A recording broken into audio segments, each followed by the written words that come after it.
सेवा में श्रीमान सिंह जी के सुपुत्र अवनीश नाम में छोटे भैया का नाम करियर कहते जानते और कुछ नाम होगा तो मेरे को पता नहीं, याद नहीं। अवनीश नाम है। उन्होंने 20 किलो सरसों का तेल और एक टीन दी है। भगवान उनके मनोरथ को पूर्ण करें। जिनका सिरपुर सराय में दुकान है, नाम मैं नहीं जानता हूँ, नाम तो अजीत, अच्छा अजीत यादव नाम है उनका। भगवान कृपा करें, इनके मनोरथ को पूर्ण करें। और अभी व्यासकोट पर गुड्डू सोनामसी ओम जी जो 2500 रुपये उन्होंने व्यासपीठ पर दान किए। भगवान इनके मनोरथ को पूर्ण करें। परमात्मा इनके मनवांछित लक्ष्मी मैया कृपा बनाती रहे, बरसाती रहे। आए देखिए, दान करने से धन नहीं घटता। कुआं का जल अगर निकालते रहेंगे तो पानी पीने योग्य रहेगा। नल को अगर चलाते रहेंगे तो नल का पानी पीने योग्य रहेगा। और नल को अगर बंद कर दो तब वो उसका जल पीने योग्य, वो पातुम योग्यम पे नहीं रहता है, वो तो खराब जल निकलता है, कोई दूषित जल हो जाता है। उसी प्रकार से जो थोड़ा थोड़ा भगवान ने दिया है वो निकालते रहो। और खड़े हाथ कर दो, महाराज मेरे पास कुछ है ही नहीं। भगवान सब जानते हैं कि तुम्हारी तिजोरी में कितना है। भगवान के सामने नहीं चलेगी, दुनिया के सामने तुम कितना झूठ बोलो। तन की जाने मन की जाने, जाने चित्त की चोरी। और उस कन्हैया से क्या छिपो है जाके हाथ में जीवन की। तुम हाथ हलाओ, महाराज मेरे पास तो कुछ होना है। अब जानते हो प्रसाद क्या हुआ था? एक बार कथा, जो सत्यनारायण भगवान कथा सुनते हो। अब मेरे पास कुछ नहीं, क्या है कि लत्ता पत्ता भरे हैं सब उसमें नाव में। सब क्या हो गए? हीरा जवाहरात सब लत्ता पत्ता हो गए, मेरे कपड़े हो गए सब। कहने का तात्पर्य है प्रभु ने जो दिया है उस सामर्थ्य अनुसार प्रदान करना चाहिए। बोली गोविंद भगवान की जय। अभी व्यासपीठ आप पीठ पर देख रहे हैं श्री रामनिवास यादव जी ने, जिन्होंने 21,000 रुपए इस व्यासपीठ पर चढ़ाए और माला चढ़ा करके व्यासपीठ का सम्मान किया। भगवान इनके मनोरथ को पूर्ण करें, जीवन स्वस्थ रहे और भगवान की भक्ति बनी रहे, उनके मनोरथ पूर्ण हो, यही इस व्यासपीठ से अभिलाषा है, भगवान से प्रार्थना है। और ऐसे 21,000 वाले अगर 10, 15, 20 लोग आ जाएं तो हमको फिर टेंशन नहीं रहती ज़्यादा, नहीं तो चिंता रहती भैया, क्योंकि अभी पंडित जी कल परसों जाएंगे तो कि महाराज जी हमारी दक्षिणा जरूर दो, आप कहीं से लाओ। अभी संगीत वाले भैया ये तो 1 मिनट नहीं रुकेंगे, तुरंत उसी दिन निकलना इनको। और रसोई वाले भैया वो कहीं महाराज जी आप कुछ करो, आपने शुरू क्यों करवाया ये सब। और मैं तो आप लोगों के ही लिए हित के लिए क्या, उन्हें तो मुझे क्या आवश्यकता थी। आप लोग हाथ खड़े कर लेंगे तो अगली बार हम भी हाथ जोड़ लेंगे। राम राम, क्या करना अपने तो प्रपंच, भजने तो करना है तो दूसरी जगह करेंगे। ये बात याद रखो सज्जनों, एक व्यक्ति इसी गांव में जिसको खाने को कुछ नहीं था, उसने 25 किलो गेहूं कर्जा में लेकर के रखे बच्चों को खिलाने के लिए।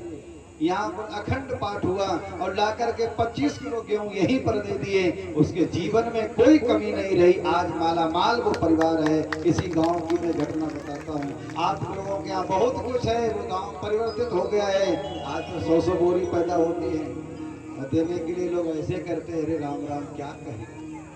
अरे भक्ते के तो देखो, ना मिले तो मेरे से कहना, और उससे दूना गारंटी। गंगा का किनारा है, यहाँ 1 रुपए देने से 100 रुपए ना मिले तो मेरे यहाँ से व्यासपीठ से उठा के ले जा।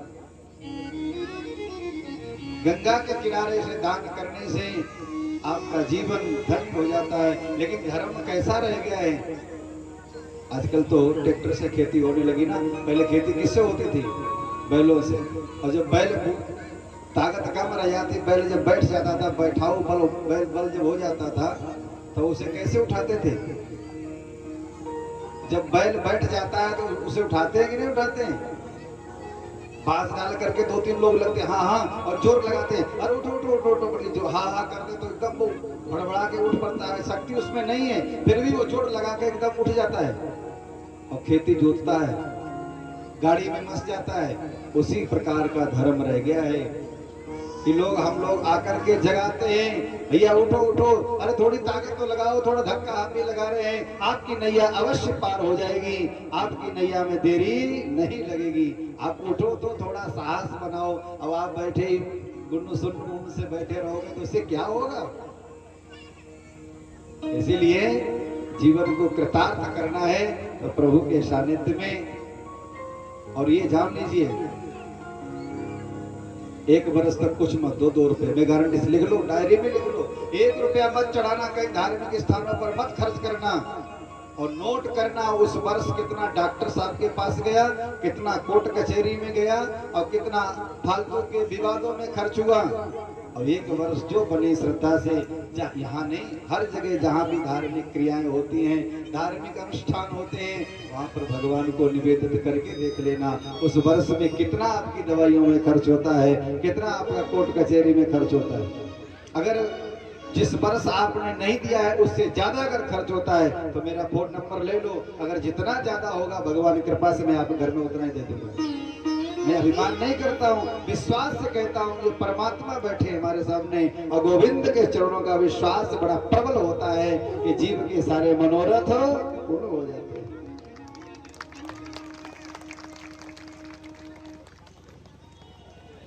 आज विदुर जी महाराज जी ने उद्धव जी से पूछा है कि मुझे भगवान के बारे में कहा। भगवान जाते समय मुझे एक ही बात कहा, प्रभु रोने लगे, प्रभु के आंखों में आंसू बहने लगे। मैंने सब भक्तों को बहुत कुछ दिया, एक भक्त को मैंने कुछ नहीं दे पाया, जिसने मुझे भोजन कराया और मैं कुछ नहीं दे पाया। अंत समय में विदुर जी से उद्धव जी से कहा था, मैत्री जी से कहा कि अमूल्य ज्ञान जो दिव्य ज्ञान है मेरे प्रिय भक्त विदुर को दे दे। का आप जाइए हरिद्वार में मैत्री भगवान श्री विदुर जी की भेंट हुई, वहां पर दिव्य ज्ञान प्रकट किया। एक ही प्रश्न किया है कि संसार के व्यक्ति कर्म करते हैं सुख के लिए, लेकिन मिलता क्या है, दुख मिलता है। सुखाय कर्माणि करोति लोके। अच्छा बताइए यार, सुख है नहीं, कोई व्यक्ति जाकर के भोजनालय में कहे मुझे पुस्तक चाहिए, तो पुस्तक उसको भोजनालय में मिलेगी क्या? पुस्तक कहाँ मिलती है? पुस्तकालय में। और पुस्तकालय में जाकर कोई मांगे मुझे भोजन लाइए बढ़िया सुंदर सा बना करके, क्या वहां भोजन मिलेगा? इसीलिए भगवान गीता में कहते हैं शाश्वतम दुखालयम शाश्वतम, ये संसार क्या है? दुखालय है, और इसमें सुख की प्रतीति होती है, सुख है नहीं। कुत्ता सूखी हड्डी को चबाता है, और हड्डी को चबाता है, उसके ओंठों से ही क्या है? खून निकलता है, उसके दांतों से, उसके मसूड़ों से खून निकलता है। लेकिन कुत्ता समझता है कि सूखी हड्डी से खून निकलता है। अथवा किसी को खाज हो जाए, खुजलाने में कितना आनंद आता है, उसका परिणाम क्या निकलता है? दुख ही निकलता है और कुछ नहीं होता है। संसार में सज्जनों, ये दुनिया ऐसी विचित्र है कि जिसमें हम आशा करते हैं कि बेटा हो जाए तब सुख मिलेगा, बेटा पढ़ लिख करके नौकरी लग जाए तब सुख मिलेगा, और नौकरी लग जाए जब विवाह हो जाए तब सुख मिलेगा। अब विवाह हो जाता है, जैसे श्रीमती जी आती है वैसे अलग हो जाता है, फिर तो प्रारंभ हो जाता है।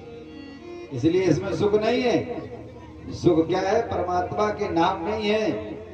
इधर ब्रह्मा जी ने सृष्टि का विचार किया है, तो अपने शरीर से, अंगों से 10 ऋषियों को उत्पन्न किया है।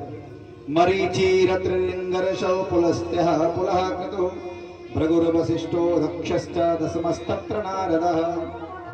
ब्रह्मा जी के मन से मरीचि, नेत्र से अत्रि, मुख से अंगिरा, कर्ण से पुलस्त, और नाभि से पुलह, कर से क्रतु, और त्वचा से भृगु, और प्राण से वशिष्ठ जी महाराज, अंगुष्ठ से दक्ष, और गोदी से नारद जी का प्रादुर्भाव हुआ। बोलो वृंदावन बिहारी लाल की जय। नीरज जी के पिताजी ने व्यासपीठ का सम्मान किया, परमात्मा आपका मनोरथ पूर्ण करें। ब्रह्मा जी के पृष्ठभाग से अधर्म की उत्पत्ति हुई है, और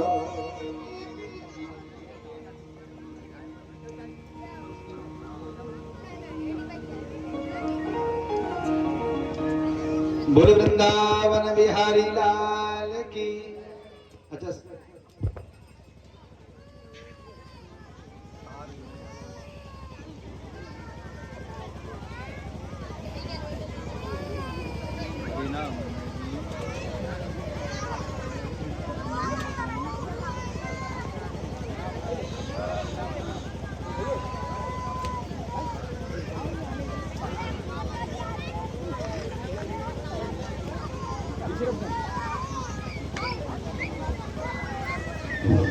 बोलो वृंदावन बिहारी लाल की जय हो।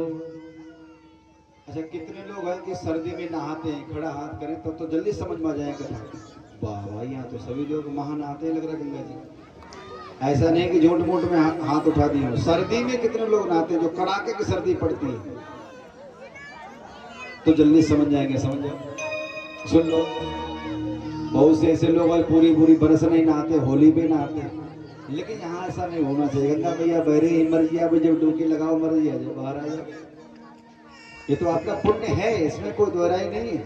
आपने कोई पिछले जन्म में बहुत पुण्य किया है, जब भगवती के पास में बास मिला है।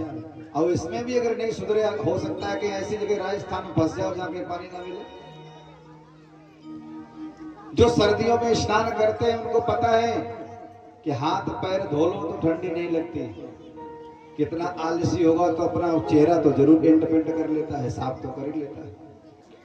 अगर पीठ पर जब पानी पड़ता है तो ठंडी लगती है कि नहीं बताना। पूरा शरीर भिगो लो, ठंडी इतनी नहीं लगती है, और पीठ पर एक लोटा पानी पड़े तो लगता है कि प्राण निकल गए। अब जो नहाते होंगे वही पता होगा, जिनको गर्म पानी से नहाते होंगे गीजर वगैरह में, तो उनको कुछ पता नहीं चलेगा। जो नहाते नहीं होंगे उनको भी कुछ जल्दी समझ में नहीं आएगा। क्यों पीठ पर ठंडी क्यों लगती है? ब्रह्मा जी के पृष्ठभाग से अधर्म की उत्पत्ति हुई है। अधर्म कभी नहीं चाहता है कि तुम धर्म करो। नहाओगे तो कम से कम राम राम 1-2 मिनट अगरबत्ती तो लगाओगे। जो नई बहू आती है तो माताएं आशीर्वाद देती है ना, पांव छुआने जाती हैं, मुंह दिखाई जिसको बोलते हैं, यहाँ और कुछ बोलते हो पता नहीं। तो माताएं आशीर्वाद देती है ना, पीठ पे तो हाथ रखती हैं। क्यों रखती है पीठ पर हाथ? उसके हाथ पे हाथ रख दे नहीं। क्यों? पीठ पर अधर्म का वास है और जो आशीर्वाद है वो धर्म स्वरूप है। जब आशीर्वाद धर्म स्वरूप उसका ऊपर जब हाथ पहुंचता है तो पाप भाग जाता है और उस बहू के मनोरथ पूर्ण हो जाते हैं। ये आशीर्वाद का फल हो जाता है। इसीलिए हमारे शास्त्रों में जो एक एक शब्दों का बड़ा बड़ा सुंदर भाव है। लोभ की उत्पत्ति हुई है नीचे वाले ओंठ से। अगर पति घर में ना हो, पत्नी कहीं कमालगंज बाजार में गई हो सामान विवाह का लेने के लिए और पति बेचारा हो, तब तक कोई महात्मा है कि भैया हमको कुछ चाहिए।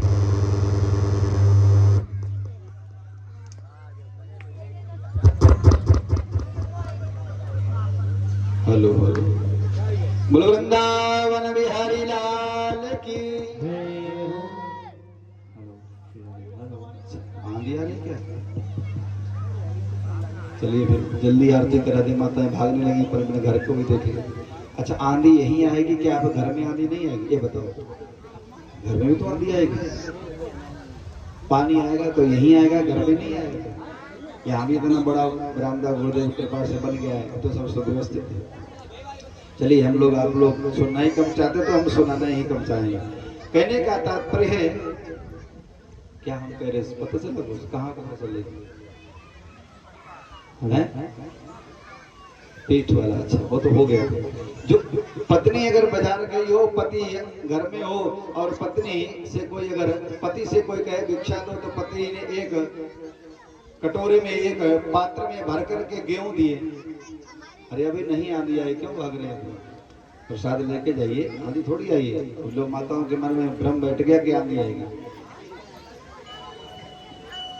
अब जब कोई उठता है ना तो मन करता है कि बस हम भी उठ पड़े।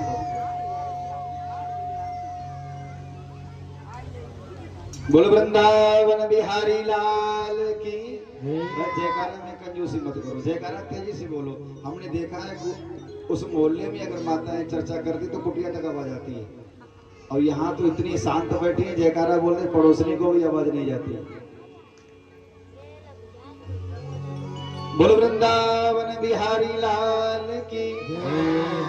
अगर पति ने कोई देने के लिए, अगर उसने पात्र में गेहूं भर भी लिया है और पत्नी अगर दरवाजे पे आ गई, जो बाने कई कछुनाए और नीचे वालों ओंठ दबाओ, दे दो, देखूंगी ना, तुम दे दो, कल तुम बताओगे ना।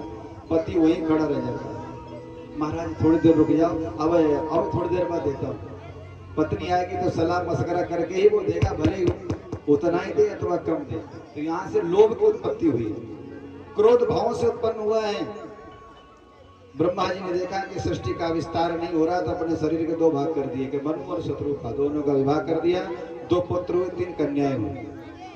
आकोतिर्देव होतिश्च प्रसूतिर्दिशन्तमा प्रिय प्रतोत्तान पादौ तिस्रा कन्याश्च भारतः। 3 कन्याएं, 2 पुत्र हुए। सृष्टि का विस्तार करो का प्रभु, सृष्टि का विस्तार तो करें, लेकिन पृथ्वी है ही नहीं यहाँ पर। पृथ्वी कहाँ है? कहा कि एक राक्षस हृणाक्ष हुआ है, वो पृथ्वी को लेकर के चला गया, समुद्र के बीच में दबा दी। एक दिन की बात है, कश्यप महाराज की 2 पत्नियां हैं, दिति और अदिति। दिति ने दितिर अपत्यम दैत्य, अदितिर अपत्यम आदित्य। दिति की जो संतान है वो दैत्य हुई, और अदिति की संतान है वो आदित्य वन देवता।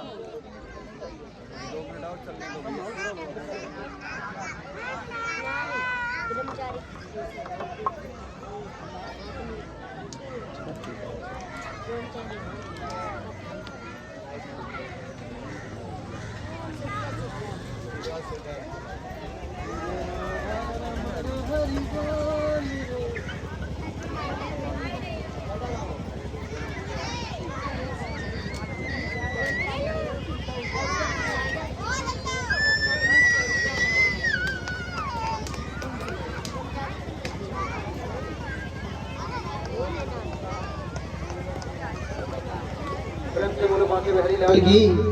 बोलो वृंदावन बिहारी लाल की। कश्यप जी महाराज जी से दिति ने अनुरोध किया संतान के लिए। कश्यप जी ने मना किया कि संध्या के समय 4 काम नहीं करने चाहिए। सूर्य छिपे तो 4 काम शास्त्र में निषेध कर किए गए हैं। संध्या काले तो संप्राप्ते चतुष्कर्माणि वर्जेत, शास्त्र निषेध करता है कि संध्या के समय 3-4 काम नहीं करने चाहिए। कौन कौन से? आहारम मैथुनम निद्राम स्वाध्यायम तो विशेषतः। अगर व्यक्ति भोजन करता है, भोजन नहीं करना चाहिए, और संतान के संबंध में कोई विचार भी मन में नहीं लाने चाहिए, और सोना नहीं चाहिए, और अध्ययन अध्यापन नहीं करना चाहिए। तो इनसे होगा क्या? तो सुन, आहारे जायते व्याधि, अगर भोजन करेगा संध्या के समय तो उसके पेट में बीमारी जरूर हो जाएगी, याद रखना। और क्रूर गर्भश्च जायते, अगर संध्या के समय माता पिता के संबंध से अगर कोई संतान उत्पन्न होगी तो राक्षस प्रवृत्ति की होगी, उसे कोई रोक नहीं पाएगा और माता पिता को ही काटना देगा, मारेगा।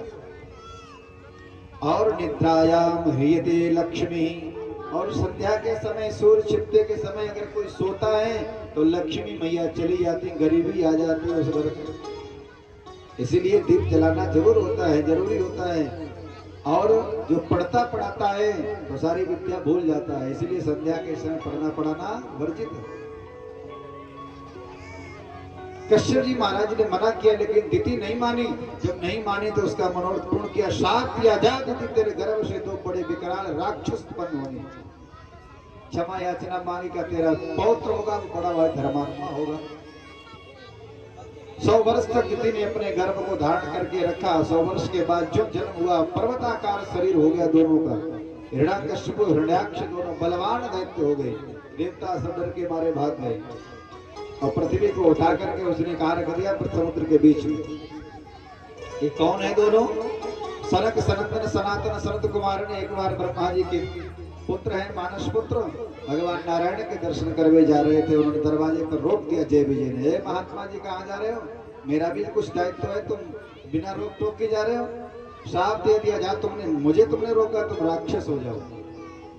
वही दोनों दिति के गर्भ में आकर के राक्षस बने। भगवान ने कहा मैं तुम्हारा उद्धार करने के लिए आऊंगा। आज हिरण्याक्ष पृथ्वी को दबा के समुद्र में रखा और चला आ रहा था गदा को लिए हुए। बीच में नारद जी मिल गए। गए बाबा जी, बोलो भैया क्या कहना चाह रहे हो? कोई लड़ना आता है कि खाली नारायण नारायण करना आता है? नारायण नारायण करना आता है, लड़ना नहीं आता। लड़वाना बहुत अच्छी प्रकार से आता है। तो बताओ कोई योद्धा हो, हमारी भुजाएं बहुत खुजली है, ऐसा योद्धा बताऊंगा जिंदगी में तुम्हारी भुजाएं नहीं रहेंगी, खुजली की तो बात छोड़ो। बताओ कौन सा योद्धा है कि तुम जिस पृथ्वी को रख करके जल में आए थे समुद्र में, वो तुम्हारा शत्रु उठा करके ले आ रहा है।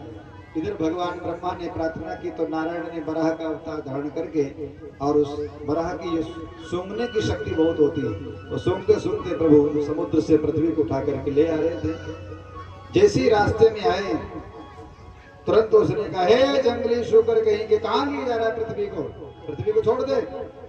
भगवान कुछ नहीं बोले। एक बात यहाँ पर शिक्षा लेनी चाहिए, अगर कोई पड़ोसी से लड़ाई हो जाए, कोई शत्रु से लड़ाई हो जाए तो कोई बीच में मत बोलो जब तक तुम्हारा कार्य नहीं बनता। जब तक तुम अपने कार्य को पूरा नहीं कर लेते हो तब तक उसकी गालियां सुनते रहो, मौन हो जाओ। और जब तुम्हारा कार्य बन जाए तब मुख फेर करके फिर अच्छी प्रकार से जवाब दो। और अगर बीच में ही तुमने लड़ाई शुरू कर दी तो न्यास खुदी की खुदी पड़ी रहेगी, बिल्डिंग नहीं बन पाएगी। स्वार्थम साधे धीमानम कार्य ध्वंसो ही मूर्खता। अगर विद्वान बुद्धिमान वही व्यक्ति है कि जब तक अपना कार्य संपन्न ना हो तब तक शत्रु कुछ भी कहता रहे उसका जवाब नहीं देना चाहिए। भगवान ने यथा स्थान पृथ्वी को स्थापना की और फिर मुड़ करके जवाब दिया, सत्यम वयम भो वन गोचरा मृगाम।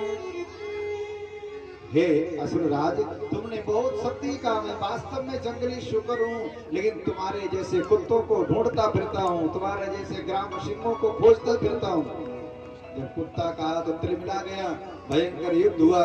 भगवान ने एक तमाचा लगाया, करेण कर्णमूले हन्यथा त्वाष्ट्रम मरुत्पति, धड़ाम से गिर जाता है। देवताओं ने स्तुति प्रारंभ की लेकिन वो डरते हैं कि भगवान चले गए, जिंदा बना रहा तो खबर ले लेगा। तो दोनों प्रकार की स्तुति करते हैं। अजादयो वीक्ष ससुरान गता अहो इमाम को नुलभेत संस्थितिम। इसने कौन सी तपस्या की है कि भगवान के हाथों मारा गया। भगवान ने विचार किया इनको संशय है, तो प्रभु ने पैर का प्रहार किया, जो उसकी गर्दन इधर से उधर नहीं हुई तो समझ गए देवता के इसका प्राणांत हो गया। बड़ी भव्य स्तुति की है।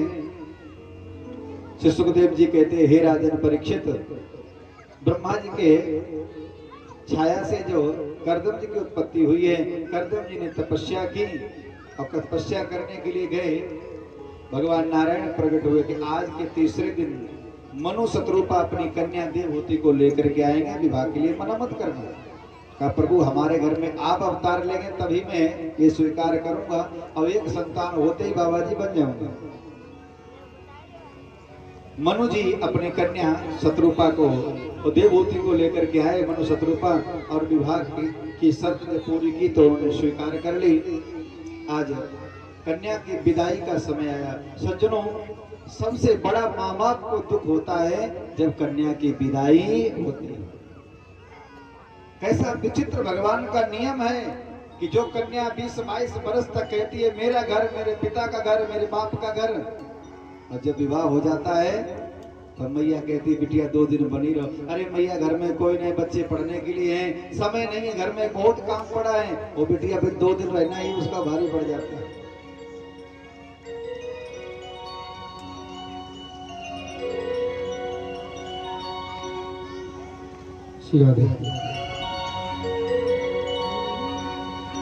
मैं गुड़िया